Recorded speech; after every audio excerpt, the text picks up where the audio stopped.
We begin with breaking news. The U.S. West Coast, including our local counties, is under an unusual tsunami watch following a massive earthquake in Russia. Again, this is a tsunami watch, not a warning, but it has people taking notice at this hour. The quake struck in the waters off the Kamchatka Peninsula in eastern Russia, measured at a massive 8.7 magnitude. For Hawaii and the U.S. West Coast, we are again under a tsunami watch, which means there is a potential tsunami threat. It's an alert to be prepared just in case. And here to break this all down is Dr. Lucy Jones, our earthquake expert. Dr. Lucy, break down the quake and the watch and what this all means. And thank you so much for joining us tonight. Sure. All right. Magnitude 8.7 only occurs on the really big faults that are called subduction zones. So this is on a subduction zone off the east coast of Russia. To be that large means a very large quantity of water has been displaced, and this is the type of event that does create tsunamis to be, received on the other side of the ocean. The warnings that have been issued by the National Tsunami Warning Program, which is part of NOAA, includes a warning of greater than 3 meters, so 10 feet potentially for Russia, and 1 to 3 meters, which is 3 to 10 feet, for Hawaii. Hawaii actually has a warning at this point, as does the westernmost of the Aleutian Islands. The Aleutian Peninsula is what's called an advisory. So let's watch and see how big this tsunami really gets. And the rest of us are at a watch, which is, let's see what happens. We may or may not get here. Tsunamis travel at something like 500 to 600 miles an hour. So about the same speed as an airplane crossing the ocean. So to get from Kamchatka to California is going to be 10 hours, maybe more. And that'll be part of the advisory as it's going through.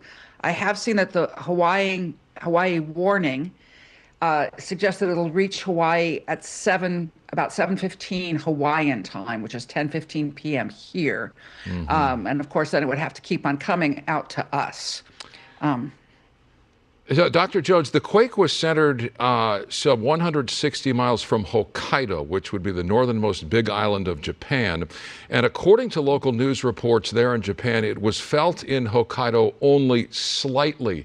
What does that tell you, if anything? Well, it does suggest, right, so earthquake has an epicenter, which is where it begins, but it happens over a fault surface that might be, in the case of an 8.7, I would think is probably at least 300 miles long. Right? And so did it rupture from the epicenter south towards Japan? If it was only felt slightly in Hokkaido, it couldn't have gotten very far down the rupture zone, and maybe it ruptured more to the north. It's really too early. We don't have enough data to say what was the pattern of rupture yet.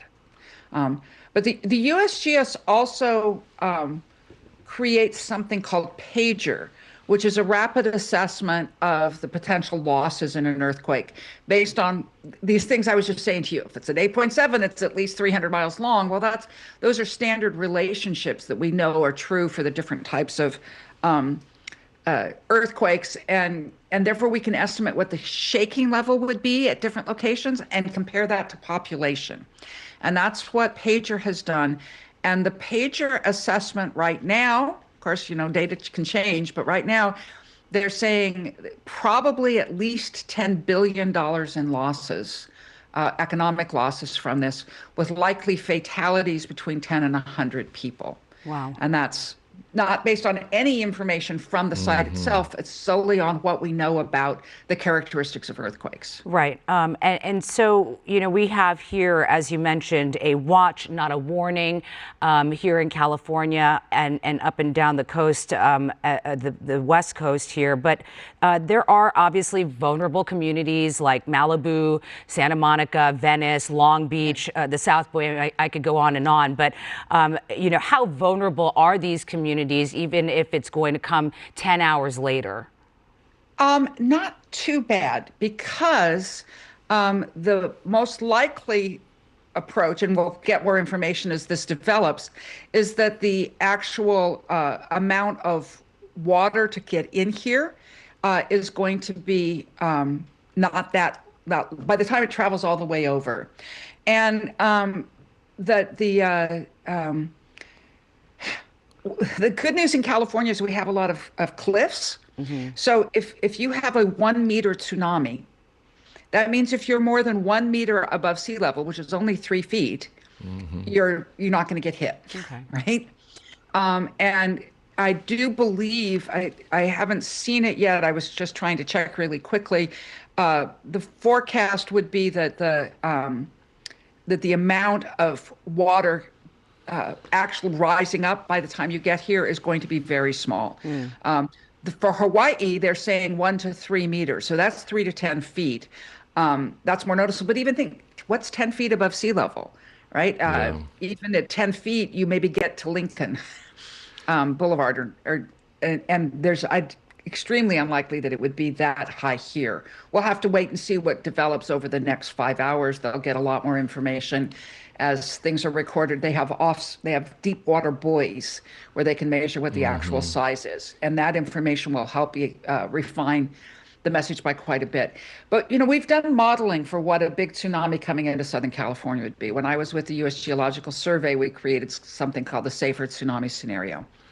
And we did it with a really big earthquake in Alaska, which is sort of like the biggest that we could get to come into this area. And in most locations, we were getting 1 or 2 blocks in from the ocean. In fact, what the really big damage is most likely to be is actually for marinas. Because even though the water might not rise up that high, the currents become very strong. And so what we'll see is a lot of damage to piers or boats that are anchored offshore. If they're far enough offshore, then it's just a slight rise in sea level. It's not a big deal. But if they're in harbor, then we can see a lot more damage. So that would be the thing that would be watched for. And I think that the ports of Los Angeles and Long Beach are going to be looking at what the predictions are, because that's where you could get currents going through the harbor and potentially doing some damage. I'm trying as best I can to put this into context. I know, Dr. Jones, you're an ardent student of history in your field. I'm not telling you anything you don't know. The 1952 9.0 quake in Kamchatka, the same region, caused damage but no reported deaths. Now, a 9.0, many times stronger than this earthquake, but 30-foot waves were reported in Hawaii following that. Trying to compare it, I know you can't compare an 8.7 to a 9, but a 9, again. Well, you can. I mean, and especially, I'm not sure I don't think with the more modern determination of magnitude, that 9 might only be an 8.8. Okay. We do a much better job now than we did in the 50s of estimating the total. And you say 30 feet, that's basically what's being predicted right now for Hawaii. Okay. They're saying they're saying 1 to 3 meters, not 10 meters. Right. So the modeling that NOAA does now is very good. I don't think they have it completely done. I think we're going to be seeing updates over the next few hours that would show us whether or not that's likely to be so. So it might be that, an 8.7 to 9, if it really was a 9 back then, that implies about about 3 times as much energy being released, so 3 times as much water. And but that doesn't necessarily lead to straight height, right? Everything spreads out, and it's a complex modeling job, which I'm sure those models are being started now, but it does take some time to that level of computation to calculate exactly how water is moving across the whole Pacific. It doesn't happen in just a few minutes. All right, Dr. Lucy Jones, we really do appreciate your time tonight. I know that you're very busy, and we, have a lot of information that we got from you. And I think it's also a really good reminder, to have an evacuation plan ready for your family, even though it's just a, watch right now, just in case it goes to... If you live right at the coast. Right. Yeah. People get I've had people ask me about tsunamis in Pasadena. Right. We're 600 feet above sea level. It's not going to happen. All right, Dr. Jones, good to see you. Thanks for taking the time with us tonight. All right, let's go.